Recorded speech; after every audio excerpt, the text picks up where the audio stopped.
invites us in and invites us to be a part of His family. He invites us to share in His wealth. He invites us to sit at His table. And what an incredible image of God that we have in David. And just think about that.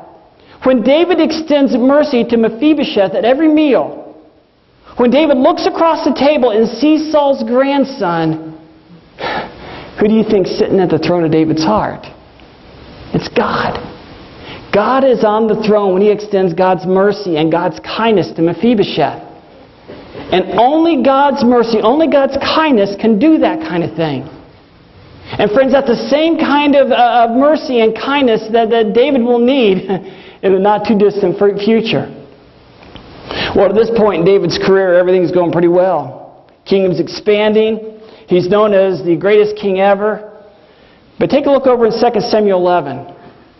We're going to see that things for David is going to start to shift. So turn there real quick to chapter 11. Very familiar story, maybe one that you've heard before. We're going to call this the third trial. And this third trial we'll call collapse. Collapse. Because this is where we're going to start to see the collapse of a king. This man after God's own heart. This man that is God's chosen one to lead Israel. Because see, what happens is things start to change in David's heart. And we're going to find that this throne is up for grabs. And again, maybe you know the story. David, the king of Israel, the most powerful man in all the region.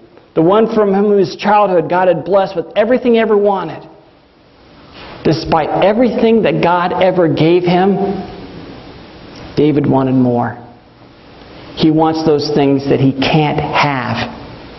And again, maybe you know the story. We won't go in great detail, but he notices Bathsheba, a beautiful woman, bathing a couple rooftops over. So he sends his servants over to grab her and bring her over, and then he has relations with her and this woman that's not his wife. And again, just think about how incredibly unromantic that is.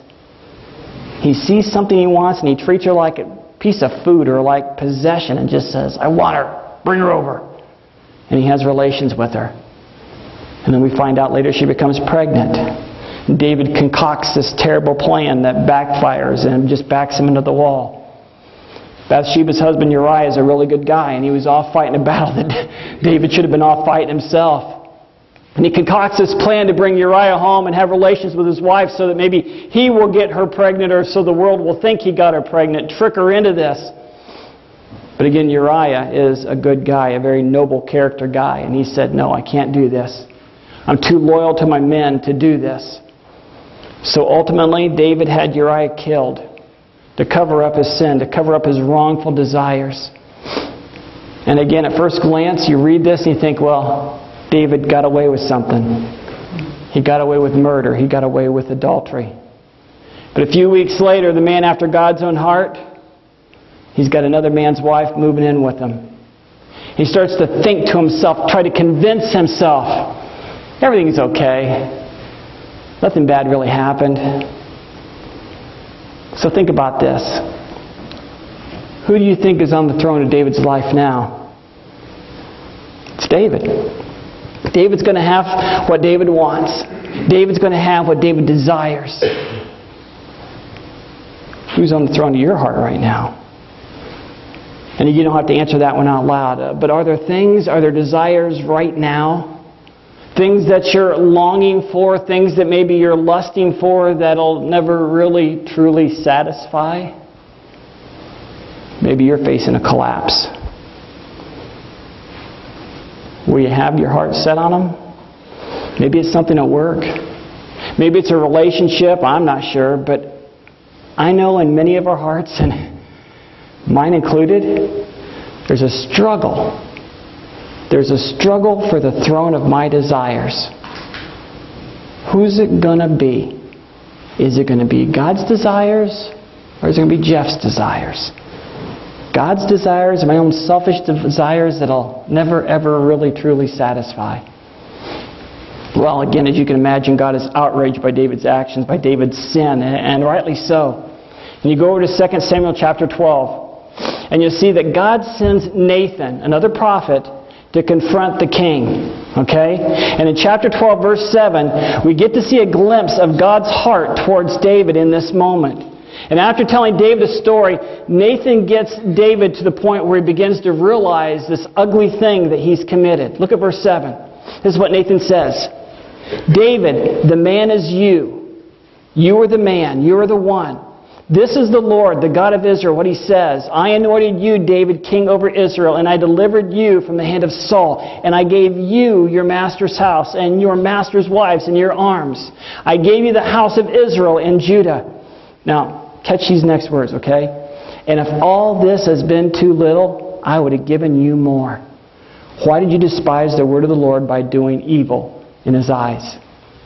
It says, you struck down Uriah the Hittite with sword and took his wife to be your own. You killed him with the sword of the Ammonites. Now, David, because of what you've done, the sword will never depart from your house. And I think what happened here is he's given a little glimpse to the future, okay? He says, the sword will never depart from your house. Now, God spared David's life, but He gave him an open window to look into to see what's coming down through his story. And I read that, and I guess I have to thank God for Nathan. I thank God for someone in all the kingdom who had enough courage to go to this king and speak the truth. To speak words of truth to the most powerful man in the land. To go to David and to call sin, sin. And to raise David to a higher standard. Not just what the world thinks is okay, but what God thinks is okay. Not the world's standards, but God's standards. And friends, we see, because of the ministry of Nathan, David's heart begins to break over his sin. And as a confession to God, David pours out his heart in one of the most beautiful, compelling of all the Psalms. And this is our next trial I want to cover here, and that's confession. The next trial is confession. Psalm chapter 51. Listen to these words that David wrote to confession to God. Oh, when his sin, his wrongful desires are finally realized. Psalm 51, David cries out, have mercy on me, O God. According to your unfailing love, according to your great compassion, blot out my transgressions, wash away all my iniquity, and cleanse me from my sin. For I know my transgressions, and my sin is always before me. Against you, you only, have I sinned and done what is evil in your sight. Skip down to verse 10. These are words that might be familiar to you from a very familiar chorus. Create in me a pure heart, O God, and renew a steadfast spirit within me. Please do not cast me from your presence or take your Holy Spirit from me. Restore to me the joy of your salvation and grant me a willing spirit to sustain it. Now, friends, what we have here is an honest confession before God. Maybe that needs to be your prayer to God today. God, have mercy on me. Have mercy. God, I've been putting myself on the throne. God, have mercy. You see, David desperately needed the ministry of Nathan to wake him up, to knock him off the throne. And I think that every single one of us needs the ministry of Nathan in our lives.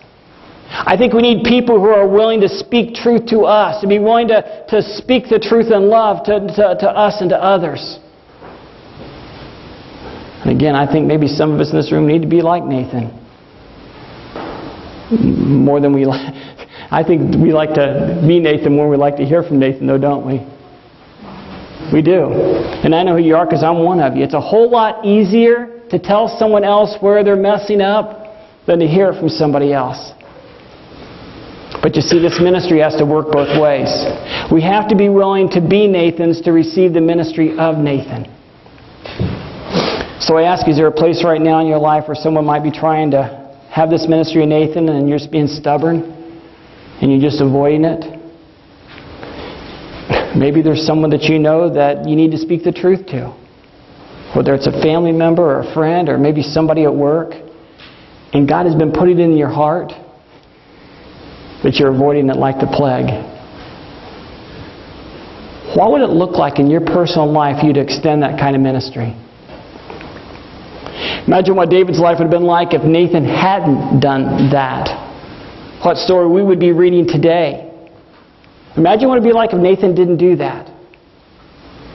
Well, God continued to go on and tell David through Nathan that this sin would not end in his own life, but it would go beyond to destroy his whole family from the inside out. In the midst of this horrible circumstance, this horrible sin, there's this seed of hope that still exists.